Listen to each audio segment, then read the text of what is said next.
Recording in progress. दोस्तों, government job news की इस वीडियो में आपका स्वागत है।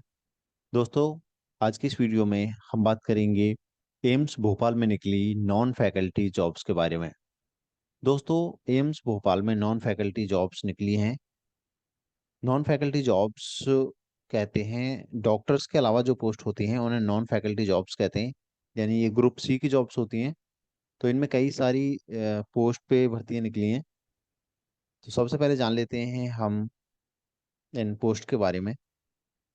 सोशल वर्कर की पोस्ट है। ये लेवल 4 की जॉब है। आप पे मैट्रिक्स में देखेंगे, लेवल 4 पे आपको पता लग जाएगा कि आपका वेतनमान कितना बनने वाला है। और यहाँ पे दो पोस्ट हैं टोटल इसकी। ऑफिस और स्टोर अटेंडेंट मल्टीटास्किंग स्टाफ की। ये लेवल 1 की जॉब है और यहाँ पे इसकी 40 पोस्ट हैं। Lower division clerk LDC clerk की, जो कि लेवल 2 की जॉब है, 32 पोस्ट हैं। और स्टेनोग्राफर जो कि लेवल 4 की जॉब है, 34 पोस्ट हैं। ड्राइवर ऑर्डिनरी ग्रेड का ड्राइवर लेवल 2 की जॉब है, 16 पोस्ट हैं। और जूनियर वार्डन हाउसकीपर की 10 पोस्ट हैं।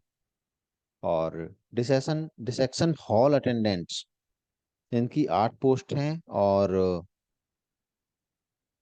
Upper division clerk UDC clerk की हैं total 2 post. A data entry operator grade A की 2 पोस्ट हैं। जूनियर स्केल स्टेनो की हैं 1 पोस्ट। और यहाँ पे आप देख सकते हैं सबसे ज्यादा जो पोस्ट हैं वो हैं स्टोर कीपर कम क्लर्क की, 85 पोस्ट हैं। और इस तरह से टोटल 233 पोस्ट पे भर्ती होनी है। तो दोस्तों, इस वीडियो में हम जानेंगे इस पूरी भर्ती प्रक्रिया के बारे में। क्या आपकी योग्यता होनी चाहिए, कितनी आयु सीमा होनी चाहिए, और क्या प्रोसीजर रहेगा सिलेक्शन का। तो बने रहिए हमारे साथ वीडियो के एंड तक। सबसे पहले जान लेते हैं एलिजिबिलिटी क्राइटेरिया। एलिजिबिलिटी क्राइटेरिया को हम देख लेंगे, एनेक्सर फर्स्ट में दिया गया है। और आप इच्छुक अभ्यर्थी www.amsbhopal.edu.in पर जाकर भर सकते हैं फॉर्म को। और इसकी फॉर्म भरने की शुरुआती तारीख है 6 अक्टूबर 2023 से भरे जाएंगे। और 30 अक्टूबर 2023 इसकी लास्ट डेट है। तो इसमें जो सिलेक्शन प्रोसीजर रहेगा वो किसके आधार पर होगा, वो होगा सीबीटी, यानी कंप्यूटर बेस्ड एग्जाम होगा, उसके आधार पर होगा। और जो सीबीटी का जो सिलेबस है उसको डिस्कस कर लेते हैं। जो कंप्यूटर बेस्ड एग्जाम होगा उसमें 100 मल्टीपल चॉइस टाइप के क्वेश्चन होंगे, मतलब टिक मार्क।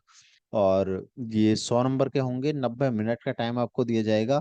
इसमें जो पूछा जाएगा वो पूछा जाएगा general knowledge and general awareness, English comprehension, मतलब इंग्लिश की समझ देखी जाएगी, और गणित की समझ देखी जाएगी, quantitative aptitude, general intelligence and reasoning ability, यानी रीजनिंग चेक करी जाएगी। और फंडामेंटल्स ऑफ कंप्यूटर, कंप्यूटर की बेसिक चीजें आनी चाहिए, जैसे कि एमएस ऑफिस, इंटरनेट वगैरह आपको चलाना आना चाहिए। और सीसीएस और सीसीएस लीव ये आपको आना चाहिए। और यहाँ पे जो नोट करने वाली बात है, नेगेटिव मार्किंग है यहाँ पे 0.25 की। अगर आपके 4 क्वेश्चन गलत होते हैं तो एक क्वेश्चन आपका जो सही है वो 1 नंबर आपका कम कर दिया जाएगा। टेस्ट सेंटर की बात करें तो test centre will be indicated in the admit card में, वो बता दिया जाएगा कि टेस्ट सेंटर आपका कहाँ पे है। और एग्जाम से पहले ई एडमिट कार्ड सीबीटी के लिए आप डाउनलोड कर पाएंगे। और नेक्स्ट, एज रिलैक्सेशन की बात करें तो यहाँ पे जो रिजर्व कैटेगरी होती है उनके एज एज का रिलैक्सेशन दिया जाता है। एससी एसटी के लिए 5 साल का, ओबीसी के लिए, नॉन क्रीमी लेयर 3 साल का, और दिव्यांग के लिए 10 साल का यहाँ पे एज रिलैक्सेशन दिया जाता है। और अब बात करेंगे एप्लीकेशन फीस की। तो एप्लीकेशन फीस जनरल, ओबीसी और ईडब्ल्यूएस कैटेगरी की कैंडिडेट से ली जाएगी 1200 रुपये। एससी एसटी और दिव्यांग कैंडिडेट से ली जाएगी 600 रुपये। प्रोसीजर दिया गया है ऑनलाइन एप्लीकेशन भरने का। उसके लिए आपको आपके पास वैलिड ईमेल आईडी होनी चाहिए, स्कैन पासपोर्ट साइज फोटोग्राफ होना चाहिए, स्कैन सिग्नेचर होना चाहिए, और ऑनलाइन पेमेंट ऑप्शन, यानी ऑनलाइन फीस भरी जाएगी। और आप दोबारा से नोट कर सकते हैं, जो इच्छुक अभ्यर्थी हैं वो www.amsbhopal.edu.in पर जाकर अपना फॉर्म भर सकते हैं।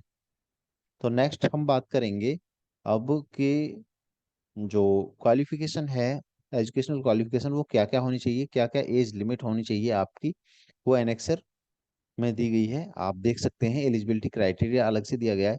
जैसे सोशल वर्कर के लिए क्वालिफिकेशन होनी चाहिए 10+2 यानी 12th पास, और 8 साल का एक्सपीरियंस होना चाहिए सोशल वर्कर का। 18 से 35 साल एज वाले इसमें अप्लाई कर पाएंगे। Office store attendant multitasking staff के लिए 10th पास होना चाहिए और आईटीआई होनी चाहिए, या फिर आईटीआई होनी चाहिए, और 30 साल से ज़्यादा की उम्र नहीं होनी चाहिए। लोअर डिवीजन क्लर्क के लिए, एलडीसी क्लर्क के लिए क्या होना चाहिए, 12th पास होना चाहिए या फिर समकक्ष योग्यता होनी चाहिए। और स्किल टेस्ट यानी सी कंप्यूटर टाइपिंग टेस्ट होना चाहिए, स्पीड होनी चाहिए 35 वर्ड प्रति मिनट इंग्लिश में और 30 वर्ड प्रति मिनट हिंदी में। टाइम मिलेगा 10 मिनट का। बेसिक कंप्यूटर लिटरेसी यानी कि बेसिक कंप्यूटर आना चाहिए, 18 से 30 साल की एज होनी चाहिए आपकी फ्रेंड्स।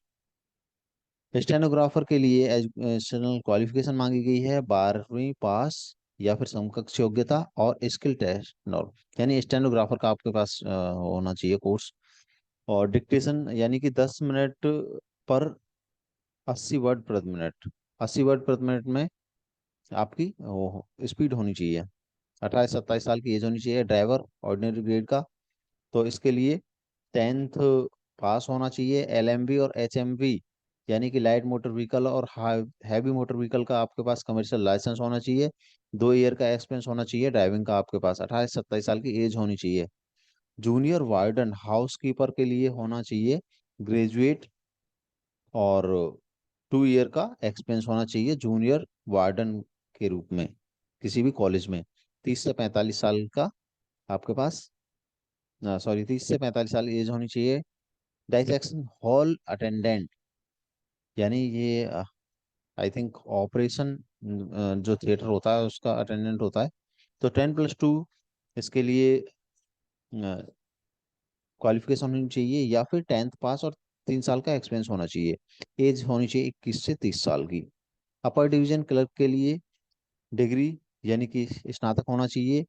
कंप्यूटर में दक्षता होनी चाहिए और स्किल टेस्ट नॉर्म आपसे लिया जाएगा, और जो कि एलडीसी क्लर्क का है वही होना चाहिए, वही लिया जाएगा। 21 से 30 साल की एज होनी चाहिए। Data entry operator grade A के लिए 12th पास मांगा गया है, और स्पीड 8,000 की डिप्रेशंस पर आवर से कम नहीं होनी चाहिए आपकी डाटा एंट्री में। 28 से 27 साल की एज मांगी गई है। जूनियर स्किल स्टेनो हिंदी के लिए 12th पास प्लस स्किल टेस्ट होना चाहिए। शॉर्ट हैंड हिंदी का आपको आना चाहिए 64 वर्ड पर मिनट के हिसाब से, और एक्सीलेंट कमांड होनी चाहिए हिंदी पे, राइटिंग और स्पोकन दोनों में। 21 से 30 साल की एज मांगी गई है। स्क्रूटनी सॉरी सिक्योरिटी कम फायर फायर जमादार, इसके लिए 10+2 मांगा गया है, 12th मांगा गया है, और फिजिकल स्टैंडर्ड होना चाहिए, हाइट वाइट आपकी ठीक ठाक होनी चाहिए, तब आपको लिया जाएगा सिक्योरिटी में। 28 से 27 साल की एज होनी चाहिए।